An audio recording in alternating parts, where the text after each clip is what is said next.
What's going on, people? It is your boy BSG, and we're going to be getting into this news once again. What this channel is all about is bringing you news that impacts your pockets. And today we're not going to be talking about crypto. We're not going to be talking about stocks and things like that. We're going to be literally talking about something that is going to be impacting about 11,000 people's pockets, man. This is nonsense. Walmart has decided to close 63 Sam's Clubs. This is coming from Business Insider. Let me read a little bit about exactly what they're saying. Again, Walmart is abruptly closing 63 Sam's Clubs locations across the U.S., the company told Business Insider on Thursday. Some stores have already closed. Others will close within weeks. Now, here's the funny stuff. Here's the funny stuff right here. Many employees were not informed of the closings ahead of time. Let me say that again. Many employees were not informed of the closings ahead of time. That means they showed up for work. And when they showed up for work, the doors were locked. And in some instances, the police were there. And the police turned them away from coming into their own jobs that they had no idea that they were fired from.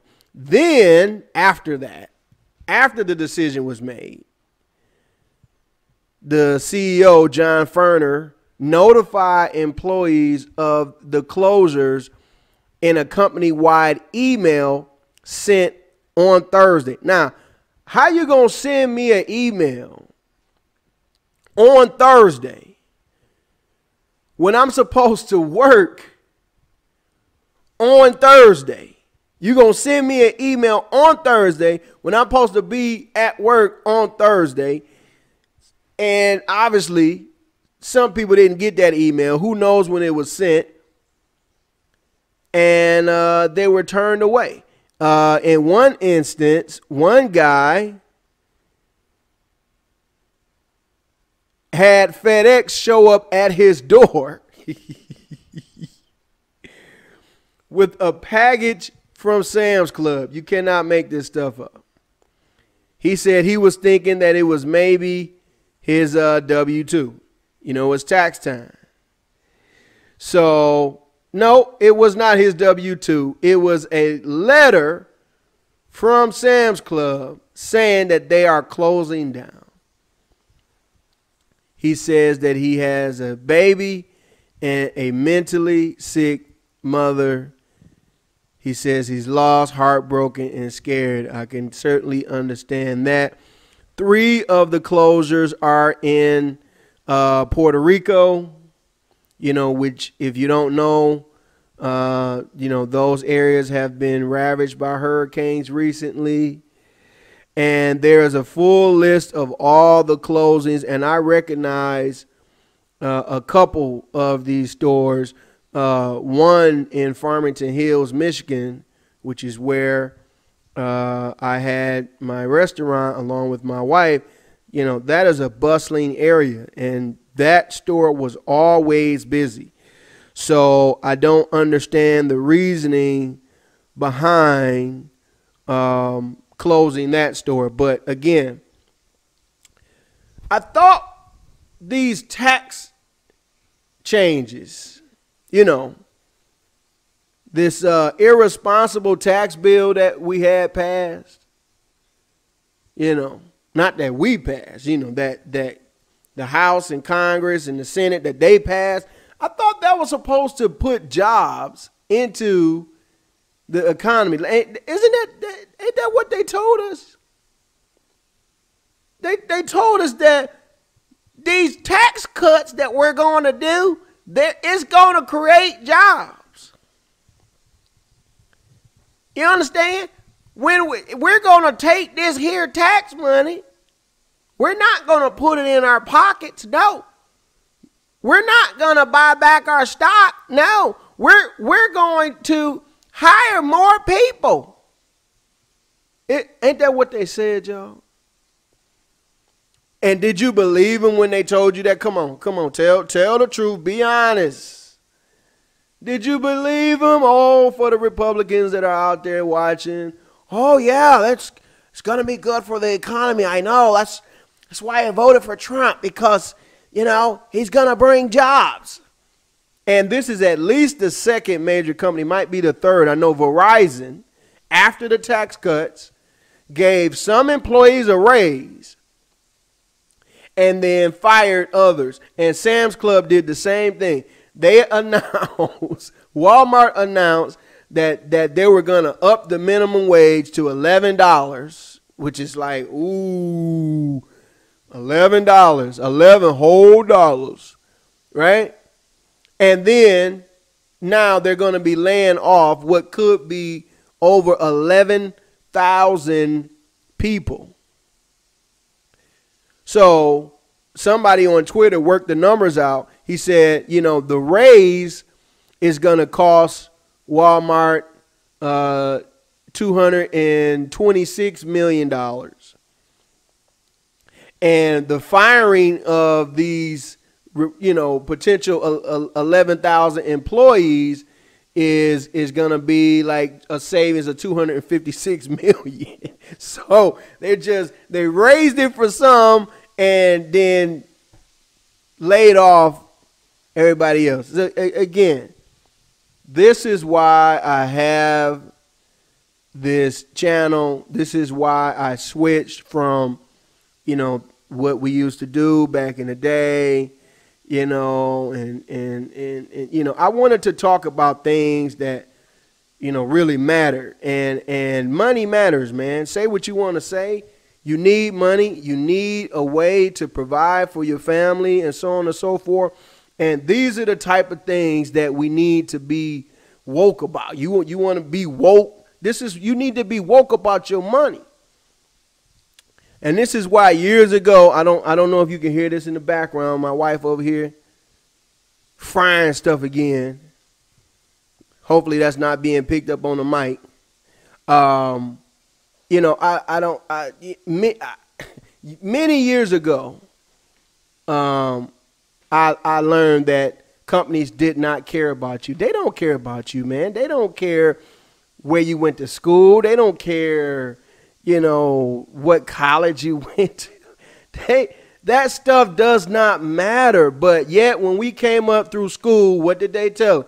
The teacher used to get up there and say, all right, children, repeat after me. And you get up there, you know, and with your crooked shirt on, and you say, go to school, get good grades, go to college, get a good job. That's what they used to tell us, right?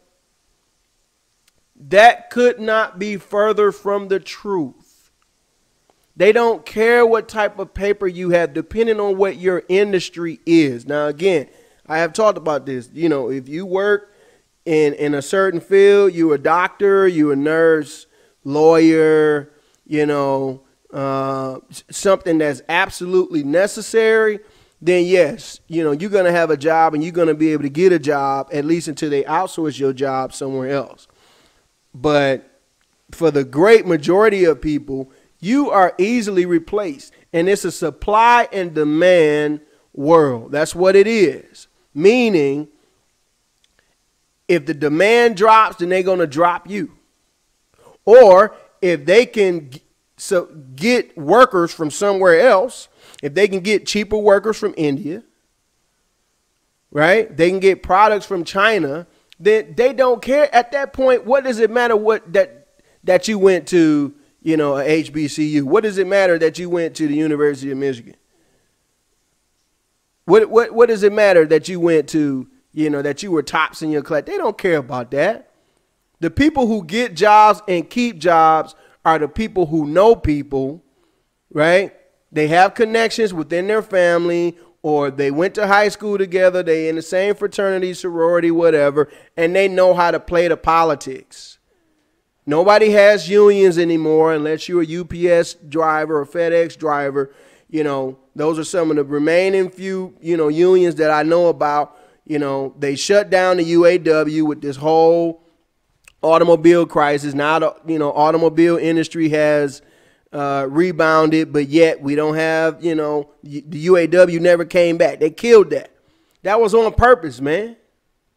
They don't care about you.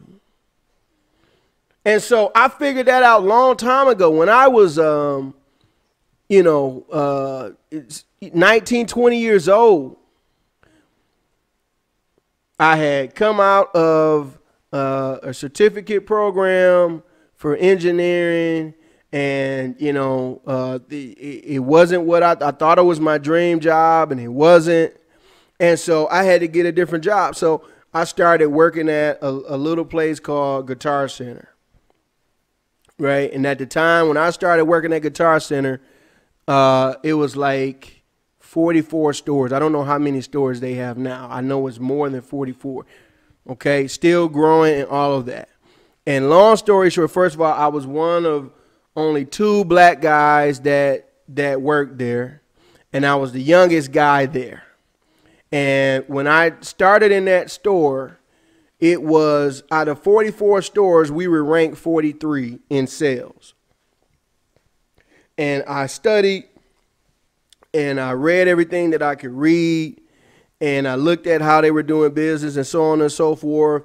And long story short, after 3 months, this is no joke, after 3 months, our store was ranked number 4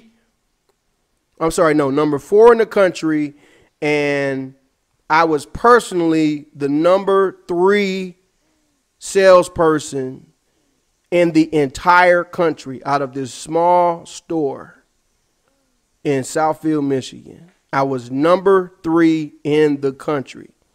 We were doing so well that the president of the company actually flew in to the store just to see what I was doing and come and shake my hand. I'm not making this up. This is the absolute truth. So at 19, 20 years old, my checks, my commissions were always over $10,000 a month. I was raking it in at 19 and 20 years old. And I'll never forget my grandfather, who's passed away now. He told me, he said, and my grandfather never gave me no advice, so that's why this stands out. I didn't have any relationship with my grandfather, but he told me, he said, you better watch out because they don't like no young black boy making the kind of money that you make. And what did I say? I said, oh, Granddad, you crazy. What are you talking? Granddad, go sit down. This ain't the 1960s.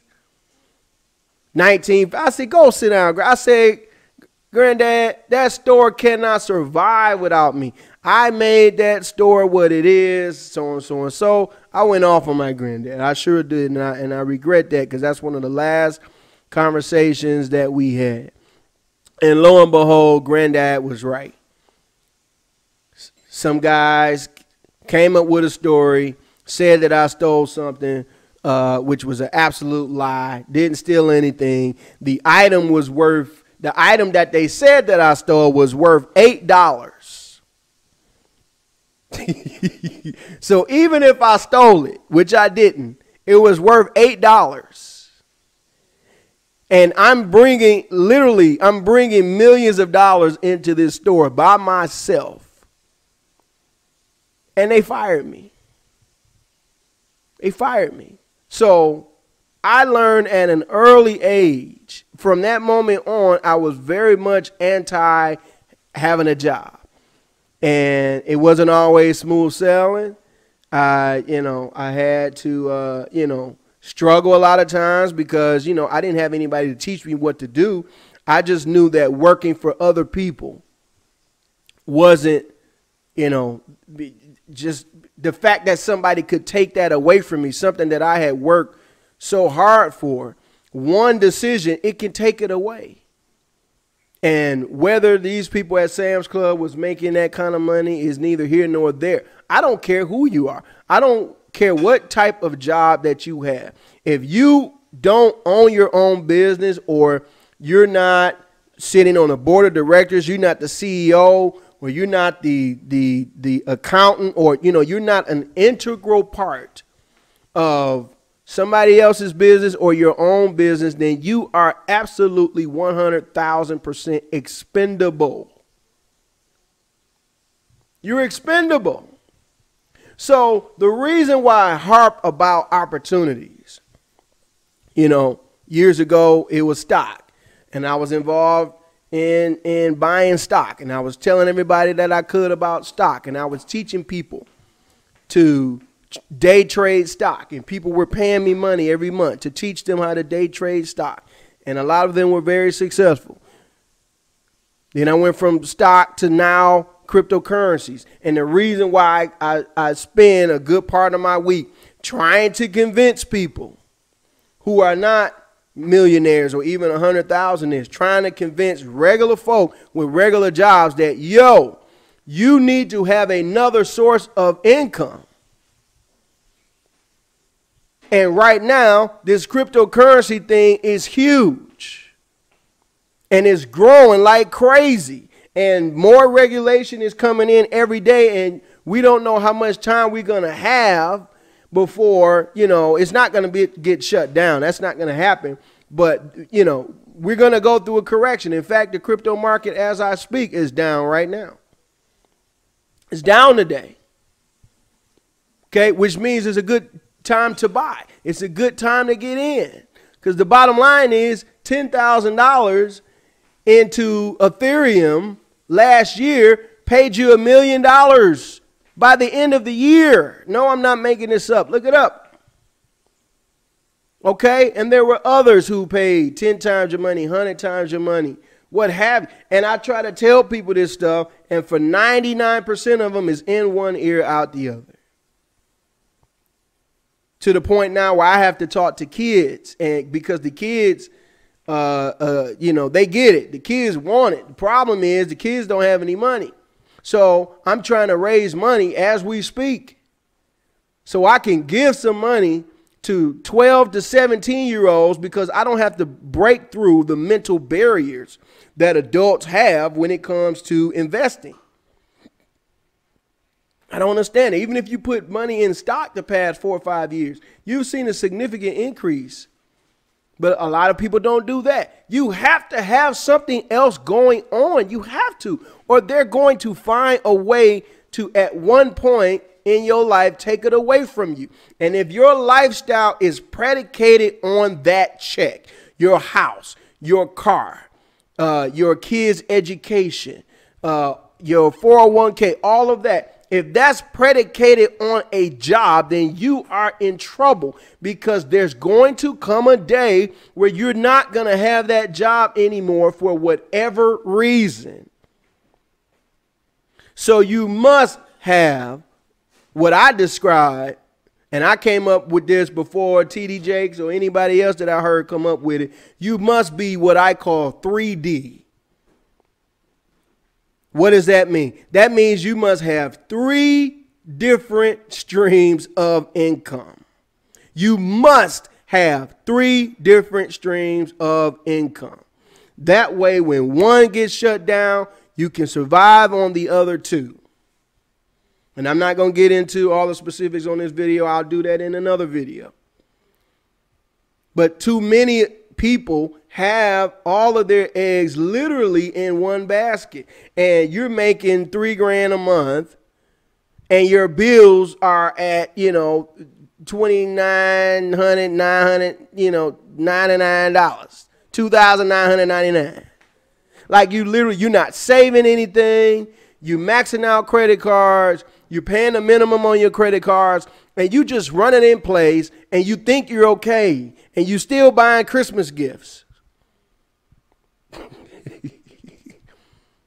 You putting Christmas on a Walmart card or on a Visa or on a map, and you're just setting yourself up for the day that somebody's going to take it away. And then you're going to be boo-hooing, oh, man, they took my job. Oh, my baby, I don't know what we going to do. They took. When you should have known that this was coming, man, woman. So that's the world that we live in. These people are greedy. Let me look up real quick how far Microsoft stock. I'm sorry, Microsoft. Who are we talking about here? Walmart. Let me look at Walmart stock the past 5 years. Just to make a point, okay? And I don't know if because I don't really keep up with Walmart. So I don't know if they had a split or whatever. But anyway, here we go. All right. In January 2013, Walmart stock was $69. Today it is $100. Okay, so we haven't had incredible growth in Walmart stock, but that's still what, from 69 to 100. That's like 40%. So that means at minimum, the Waltons' net worth, because all the kids run the company, has increased by a minimum of 40%. I know for a fact that it has increased more than that. But it's been at least a 40% increase. And so we're talking about billions of dollars. But yet they're not willing to share that with other people. Did these workers have stock options? I doubt it. I feel like every employee in the United States that works for a public company ought to have guaranteed stock options. So even if you leave the job, you can carry something with you, and as that company grows, your stock options can grow. Some people could retire just off of that. If you've been working for Amazon for 10 years or Facebook for the last 3 or 4 years and you had stock options, you all right. But we can't even do that across the board. They don't care about you, man. They don't care. So you have to grind. I don't care what it is. Mobile car wash, mobile haircut, cryptocurrency, mobile dog. I saw on a YouTube video somebody was doing mobile dog washing, mobile dog grooming. I had a guy come and fix my brakes last year. He brought the whole rig on his mobile truck. Nice looking truck. I know he paid some money. He came and did my brakes in my driveway. You got to come up with something. Because if you don't, they're going to take your livelihood away, because that's what these people do. That's what these corporations do. They are greedy. They have been given trillions of dollars in tax relief. They weren't paying their fair share to begin with. And now we just cut it even more, and they just can't help themselves. You lay off 11,000 people, 63 stores. So anyway, it's your boy BSG. If you want to learn more about what I'm into, the cryptocurrency space and stocks and where you should be putting your money, and you're like, hey, man, I want to get involved in this, but I don't know what to do, then you need to follow me on Twitter. It's a brand new Twitter account. Or actually, it's an old Twitter account that I forgot about that I just decided to revitalize. You see the ad up there is NowRam 2. We can say it like that. It has a meaning. I'm not going to share what that meaning is right now. But you can follow that and find out more about what we're doing and how I can help you impact your pockets, man, because that's what I am trying to do, because these companies do not care about you. It's your boy BSG. I'm going to holler at y'all in the next video.